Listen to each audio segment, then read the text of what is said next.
ating pinakahuling satellite image kung saan may minomonitor tayo muli na low pressure area sa loob na ating Philippine Area of Responsibility. At kanina alas 3 ng hapon, ito ay nasa layong 170 kilometers kanluran yan ng Baknotan sa may La Union. Itong low pressure area na ito nananatiling napakababa ng tsansa na maging isang ganap na bagyo. Gayunpaman, posible pa rin naman ito magdala ng maulap na papawirin at mga kalat-kalat na pag-ulan, pagkidlat at pagkulog sa La Union, Pangasinan, Zambales, Bataan, Cavite, Batangas, Oriental Mindoro, pati na rin sa may Occidental Mindoro.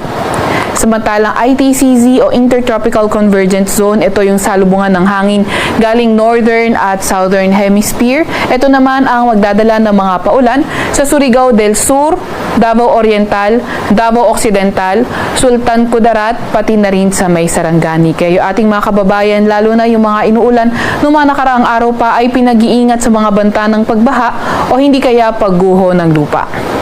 Samantalang easterlies naman o yung mainit na hangin galing karagatang Pasipiko ang nakakaapekto sa nalalabing bahagi ng ating bansa. Kaya inaasahan natin sa nalalabing bahagi nga nating bansa ay partly cloudy to cloudy sky sa ating weather at may mga tsansa pa rin ng mga localized thunderstorms lalo na tuwing hapon at gabi.